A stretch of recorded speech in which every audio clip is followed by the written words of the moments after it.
स्वागत है दोस्तों आप सभी का एके इंडिया यूट्यूब चैनल में। जी हाँ दोस्तों, एसएससीजीडी परीक्षा 2019 की 14 फरवरी की प्रथम पाली की परीक्षा जैसे कि आप सभी को पता है खत्म हो चुकी है, लेकिन अभी तक किसी भी यूट्यूबर ने आप सभी को पूरा क्वेश्चन नहीं अभी तक करवाया है, यहाँ तक आपको वाईफाई भी नहीं।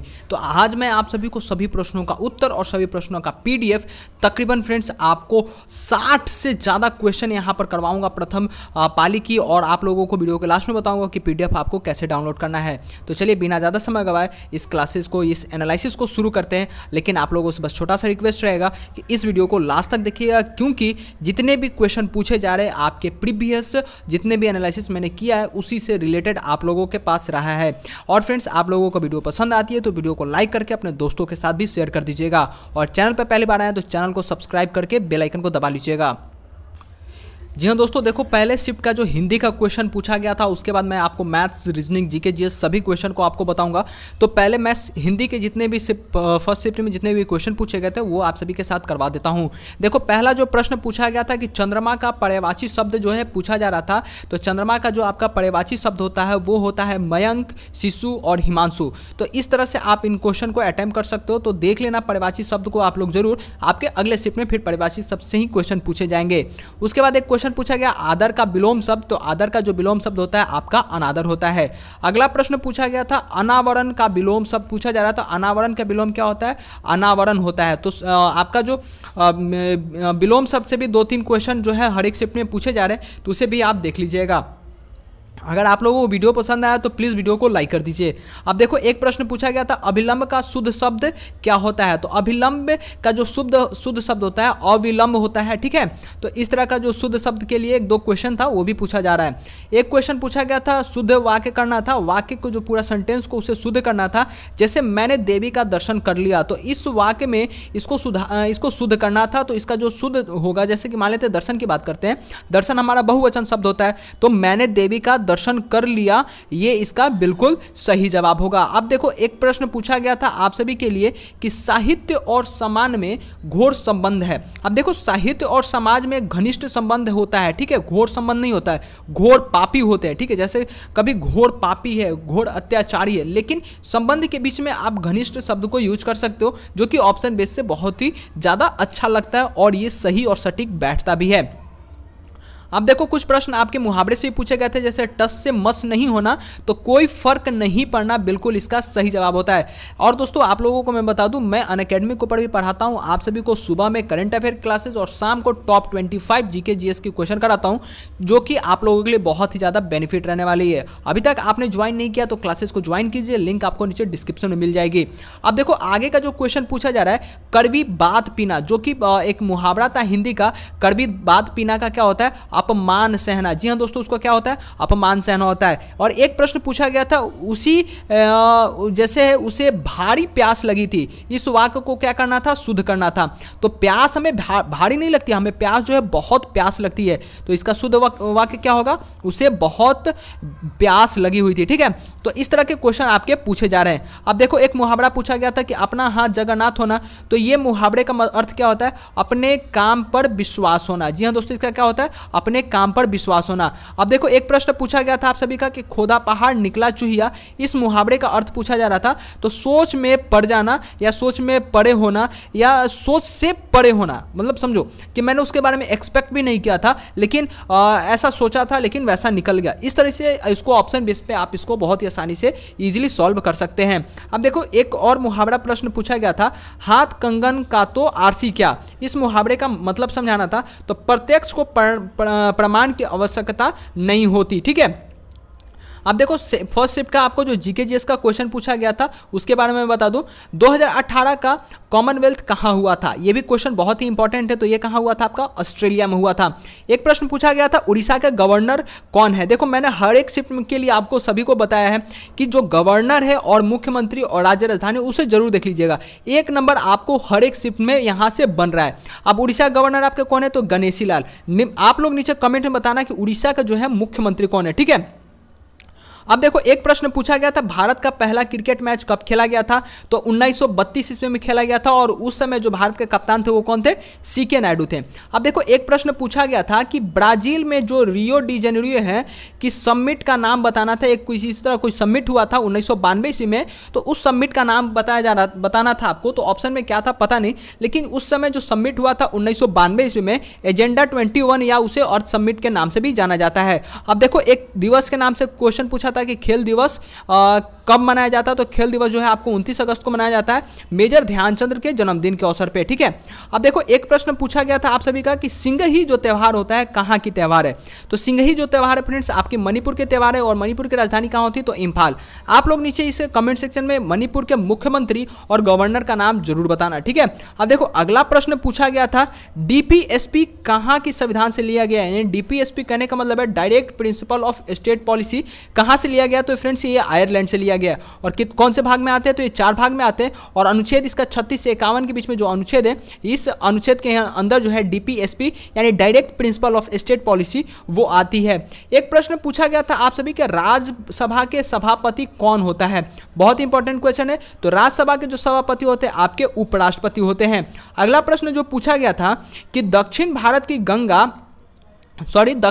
की जो गंगा है उसे किसके नाम से जाना जाता है? ठीक है, तो उसे जो है गोदावरी के नाम से जाना जाता है, जिसका गोदावरी बिल्कुल सही जवाब होगा। अब देखो एक प्रश्न पूछा गया था कि चरक के अनुसार मानव शरीर में हड्डियों की संख्या कितनी होती है? तो चरक ने जो जय संहिता लिखा था उसमें उन्होंने बताया था कि मानव शरीर की हड्डियां कुल है वो 306 हड्डियां हैं, ठीक है। तो ये भी प्रश्न आपके पूछे गए थे। उसके बाद एक प्रश्न पूछा गया था, राष्ट्रीय आपातकाल किस अनुच्छेद में आता है? तो राष्ट्रीय आपातकाल जो है आपका अनुच्छेद 352 के बीच में आता है। अगर 356 के बारे में बता दे प्रेसिडेंट रूल यानी राष्ट्रपति शासन, उसके बाद 360 के बारे में बता दे वित्तीय आपात, जो कि दोनों बहुत इंपॉर्टेंट है। अगले शिफ्ट में आपको ये दोनों क्वेश्चन भी पूछे जा सकते हैं, ठीक है। तो इन सभी क्वेश्चन को जरूर देख लीजिएगा। अगर आप लोगों को सेशन पसंद आ रहा है तो प्लीज सेशन को लाइक करके अपने दोस्तों के साथ भी शेयर कीजिए। अब देखो एक प्रश्न पूछा गया था कि मानवाधिकार दिवस कब मनाया जाता है? तो बता दें मानवाधिकार दिवस जो है आपको 10 दिसंबर को मनाया जाता है। एक क्वेश्चन पूछा गया था कि भोजन का पाचन किस अम्ल से होता है? तो भोजन का जो पाचन है फ्रेंड्स आपका HCl यानी कि हाइड्रोक्लोराइड अम्ल जो होता है उससे होता है, ठीक है।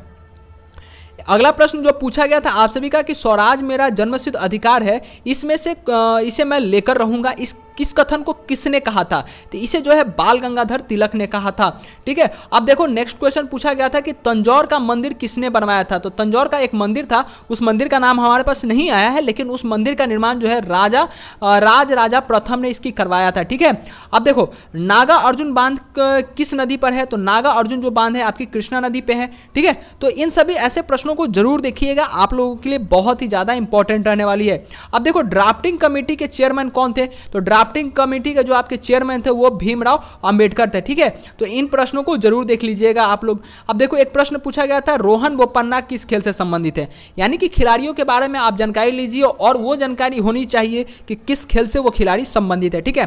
तो रोहन बोपन्ना आपके किस खेल से संबंधित है? तो टेनिस से संबंधित है। अब देखो एक प्रश्न पूछा गया था, बिकमिंग जो एक पुस्तक है, बिकमिंग एक पुस्तक है, उस पुस्तक का लेखक कौन है? तो ये इसे मिशेल ओबामा ने लिखा है और मिशेल ओबामा कौन है? बराक ओबामा की वाइफ है। और बता दें फ्रेंड्स बराक ओबामा आपके तकरीबन 8 साल तक यूएसए के प्रेसिडेंट भी रहे हैं।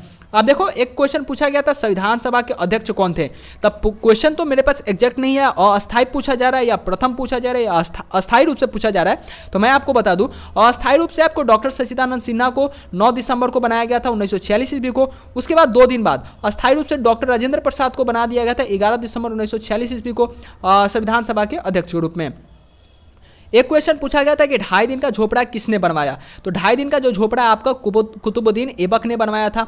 अगला प्रश्न जो पूछा गया था कि भारत के प्रथम उपराष्ट्रपति कौन थे? तो भारत के प्रथम उपराष्ट्रपति कौन थे? डॉक्टर सर्वपल्ली राधाकृष्णन। एक क्वेश्चन पूछा गया था कि हड़प्पा नीति किसने दी? तो हड़प नीति जो है आपके लॉर्ड डलहौजी ने दिया था, ठीक है। देखो दोस्तों आप लोगों को अगर सेशन पसंद आता है तो प्लीज सेशन को लाइक कर दीजिए। अब देखो ये मैथ्स के कुछ क्वेश्चन आए थे, मैथ्स में एवरेज के दिए थे, कुछ दे दिए थे कंजुगेटिव नंबर और उसके बारे में उसका एवरेज एवरेज निकालना था। तो इस तरह के कुछ एग्जाम्पल है, क्वेश्चन एग्जैक्ट क्वेश्चन तो ये नहीं है, लेकिन इसी तरह का क्वेश्चन दिया गया था आप लोगों के लिए कि 23, 29, 33, 31, 34 है, इसकी एवरेज निकाली थी। तो जितने नंबर होते उसे डिविजिबल कर देंगे। तो इस तरह का क्वेश्चन था। एक एसआई का क्वेश्चन पूछा गया था, आपका यहाँ पर प्रिंसिपल दिया हुआ था, रेट दिया हुआ था, टाइम दिया हुआ था, ठीक है। सिंपली आपको सिंपल इंटरेस्ट निकालना था, जिसका 12.5 इसका बिल्कुल सही जवाब आ रहा था, ठीक है, 112.5। अब देखो एक टाइम एंड वर्क का क्वेश्चन दिया गया था, ज़्यादा टफ नहीं था, इजी क्वेश्चन था। ए और बी मिलकर किसी काम को 6 दिन में करता है, बी 8 दिन में करता है, तो ए कितने दिन में करेगा? तो सिंपली इसे सॉल्व कर लेंगे तो 24 दिन में ये इसका बिल्कुल सही जवाब होगा। एक क्वेश्चन जो है आपका एलसीएम से भी पूछा गया था। एलसीएम 90 था, एचसीएफ जो 6 था, फर्स्ट नंबर जो था 18 था और सेकंड नंबर आपको फाइंड करना था, ठीक है। तो इसका फॉर्मूला क्या होता है? LCM into HCF is equal to first into second term, ठीक है। अब देखो अब यहीं पर आपको फर्स्ट एंड सेकंड टर्म बता दिया। तो एलसीएम मेरा 90 है और एचसीएफ मेरा 6 है, फर्स्ट टर्म 18 और सेकंड टर्म निकालना है। तो यहाँ से सेकंड टर्म को आसानी से निकाल सकेंगे, कैलकुलेट कर लेंगे तो 30 हमारा जो है बिल्कुल सही जवाब हो जाएगा। अब देखो एक प्रश्न पूछा गया था कि 7 क्रमागत संख्या का सम संख्या का औसत 28 है, तो पहला नंबर क्या होगा, ठीक है। यहाँ 7 क्रमागत संख्या की बात कर रहा है, यानी कि 3 इधर और 3 इधर, जो बीच में होगा वो हमारा किसी भी नंबर का औसत होता है जो बीच में होता है। यानी 28 मेरा बीच में है और इधर को देख लेंगे तो अब कहीं से भी इसका बड़ा नंबर छोटा नंबर किसी भी डिजिट को यहाँ निकाला जा सकता है, ठीक है। अब देखो एक क्वेश्चन पूछा गया था, वर्ग का परिमाप दिया था 44 से, भुजा उसका शायद निकालना था, ठीक है। भुजा या एरिया और परिमाप का उसका रेशियो निकालना था। अब क्वेश्चन तो एग्जैक्ट नहीं है कि आप लोगों को मैं बता सकूं, लेकिन इस तरह का क्वेश्चन आपको आया था। एक रेशियो का क्वेश्चन था कि ए बी इस दिया था 3:4 और बी इस सी दिया था आपको 5:6। हमारा निकालना था ए इंटू सी ए इस टू बी, और या तो ए बी सी निकालना था। तो कुछ इस तरह का क्वेश्चन था, ज़्यादा टफ नहीं था, क्वेश्चन एग्जैक्ट नहीं आया था, इसी के लिए मैंने आप सभी के साथ सॉल्यूशन इसका नहीं दिया है। अब देखो एक क्वेश्चन आया था एसपी और सीपी का रेशियो दिया हुआ था 4:5, प्रॉफिट या लॉस परसेंटेज निकालना था। तो फ्रेंड्स ऑफकोर्स यहाँ एसपी आपका कम है और सीपी ज़्यादा है, तो यहाँ आपको लॉस परसेंटेज होगा और लॉस निकाल देंगे फॉर्मूला पर लगा करके, तो यहाँ 20% जो है आपका लॉस हो जाएगा। एक प्रश्न पूछा गया था कि आयत दिया था, उसका आयत का एरिया 240 सेंटीमीटर स्क्वायर, उसके परिमाप दिया था, ठीक है। तो उसका लेंथ और ब्रेथ निकालना था, लेकिन हमको पता है लेंथ और ब्रेथ को अगर यहाँ से परिमाप को निकालते हैं तो लेंथ और ब्रेथ का जो हमारा सम आता है वो कितना आता है? 31 आता है। तो कुछ इस तरह से आप ऑप्शन में क्या दिया होता है? 4 ही ऑप्शन होता है, तो चारों ऑप्शन को बेस पे लगा करके देख लेंगे कि जोड़ के 31 किसका आता है और इस हिसाब से उसका आंसर हम दे देंगे। अब देखो रीजनिंग का कुछ क्वेश्चन आता है फर्स्ट शिफ्ट का, नंबर सीरीज से कुछ क्वेश्चन आते हैं, जो कि नंबर सीरीज था 16, 20, 36, 72। तो नेक्स्ट टर्म क्या होगा? तो 136 होगा। कुछ इस तरह का इसका यहाँ पर इसका था, ठीक है। पहले 4 फिर 16 फिर 36 फिर 64, यानी कि सभी क्या हो रहा है? स्क्वायर पे जा रहा है। 2 का स्क्वायर, 4 का स्क्वायर, 6 का स्क्वायर और 8 का स्क्वायर, तो 8 का स्क्वायर 64, यानी कि 72 और 64 136 इसका बिल्कुल सही जवाब होगा। देखो एक स्टेटमेंट एंड कंक्लूजन से 2 प्रश्न पूछे गए थे, वेन डायग्राम से 1 प्रश्न पूछे गए थे, उसके बाद एक इस तरह का नंबर पूछे गए थे, ठीक है, कि 32 है तो 256 है, तो 16 का क्या होगा? 32 क्या है? 16 आधा है, तो 256 का आधा क्या हो जाएगा? 128। 128 इसका बिल्कुल सही जवाब हो जाएगा। एक प्रश्न पूछा गया था इसका कि अध्याय जो है पुस्तक से संबंधित है, चाप किससे संबंधित होगा?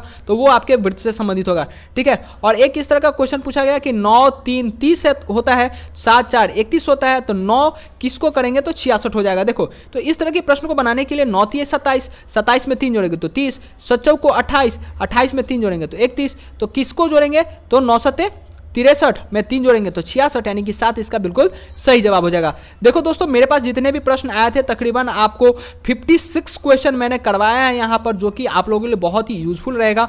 अगले आगामी जो भी आपके एग्जामिनेशन होंगे 15 फरवरी 16 फरवरी के, तो आपको इससे मदद मिलेगी। अगर आप लोगों को वीडियो पसंद आती है तो वीडियो को लाइक करके अपने दोस्तों के साथ शेयर कर दीजिएगा। कैसे डाउनलोड करना है इसको PDF को, आप इस वीडियो को देख लीजिएगा, आपको पूरी जानकारी यहाँ से मिल जाएगा। और फ्रेंड्स लिंक आपको नीचे डिस्क्रिप्शन में सबसे ऊपर ही, वहाँ से जाकर के आप आसानी से डाउनलोड कर लीजिएगा। मिलते हैं आप सभी से अगले एनालिसिस में, तब तक के लिए आप अपना ख्याल रखिएगा।